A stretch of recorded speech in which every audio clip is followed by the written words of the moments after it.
Hello all, welcome aboard to BMW M850i in Berlin's autumn. We are gonna drive and talk about Mclaren GT and the next car on the shopping list. We were in Frankfurt last week and see the car live to get a quote from the Mclaren GT, and we ended up speccing the car as well because apparently the new one gets more stuff stock, such as common ceramic brakes and lift system. Actually don't know if the car needs a lift system, but the sales representative said yeah, that would help. So yeah, we spec the car. Now let's move on to first impression. The first thing that jumped out to me is it is quite difficult to get in and get out of the car. Maybe because I'm quite big, but afterwards we went into 720S, and because of the door shape of 720S, actually it is more comfortable to get in and get out of 720S in comparison to Mclaren GT it is. And yeah, and the other thing that grabbed my attention is the car looks 100% better live than in photos or videos. I just don't think that no photos or videos can do justice for this car. And I think it's because of the rear end of the car. Because actually, if you see the rear end in photos, it kind of looks like 2D-ish, but actually in real life, it has a 3D structure around the taillights. And you know, they're actually holes. And because it's McLaren, these holes are actually functional. It is not just for styling.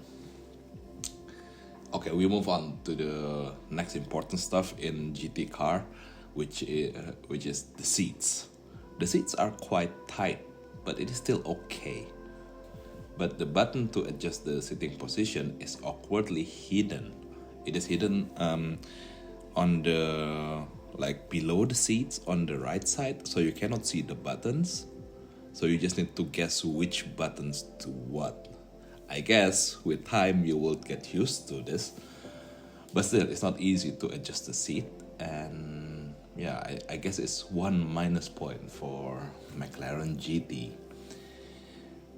And also, I guess for this seat, I really need to do an extensive test, like a test drive with this car. I'm talking about a longer drive session for about 700-800 kilometers, because this is by any means a GT car. GT cars means you should be able to go 1,000 miles in one seat, and it should be okay for you. Like, you know, you will go out and feel refreshed, not tired.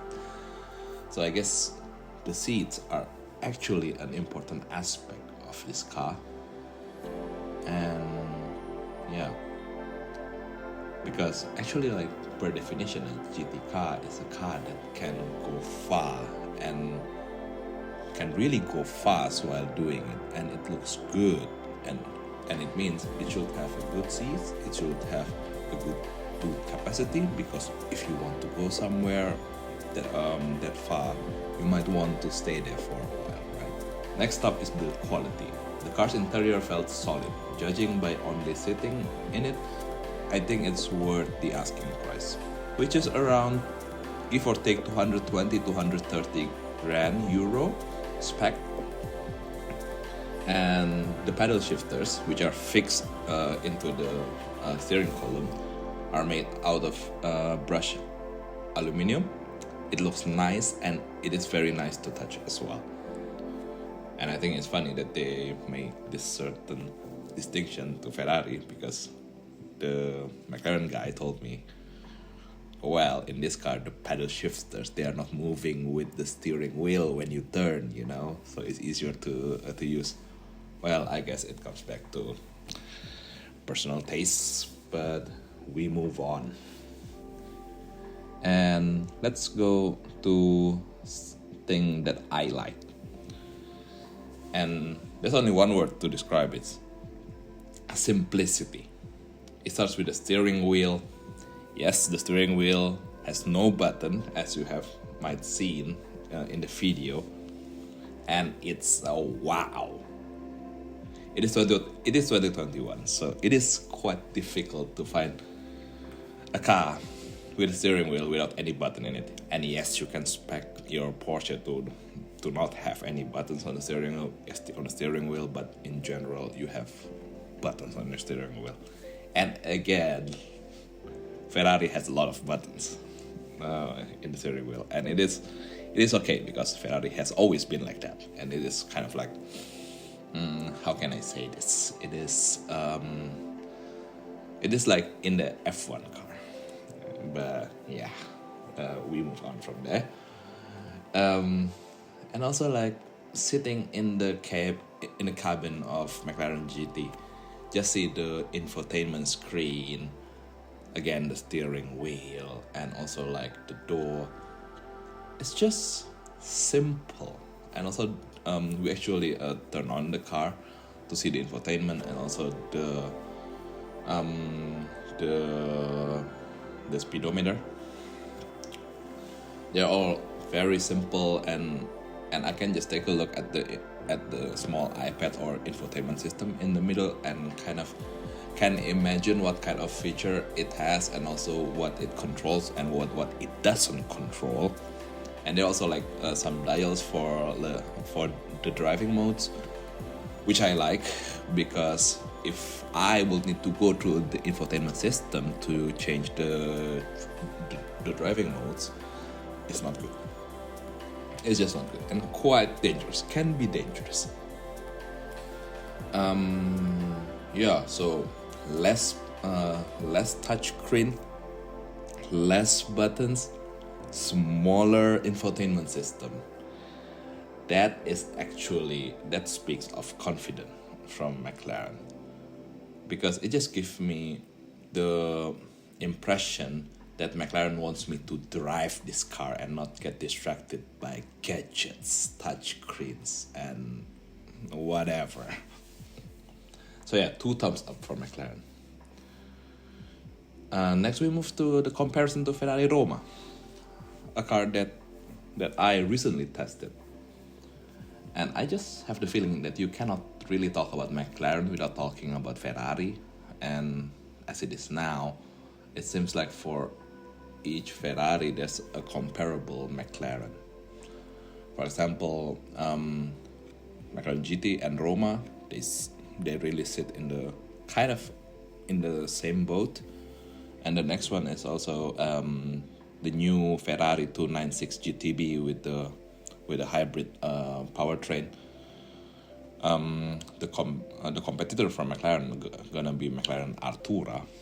Both of the cars haven't released yet, in the sense of you don't see one on the street, maybe one in the roadshow, but no one has it as it is now. But I might be wrong.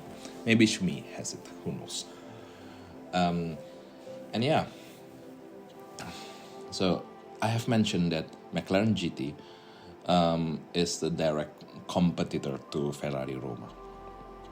And I just don't think that this car, McLaren GT, is designed to compete with a traditional GT car like Bentley Continental GT. First thing first, it is not as comfy as Bentley Continental. And second thing, Bentley Continental is just not as sporty and as light as both of this car. So, Roma and GT, the comparison. And why do we compare them? First reason, both of them, Roma and GT, they have exactly 620 horsepower. Secondly, they weigh around 1.5 tons. And lastly, the price starts for both of them at roughly 200,000 euro. Unspec. But but now comes the differences between both of them. Roma has slightly more torque at 760 Newton meters against 630 Newton meters in McLaren. And Roma has 8-speed double clutch transmission, which is pretty fast. But the McLaren has 7-speed automatic transmission, which I don't know about because I haven't driven it yet. But now, McLaren GT is a mid-engine supercar / super GT car. And this mid-engine configuration can be an important thing because it means better driving feel and you can hear the engine better. It is behind you.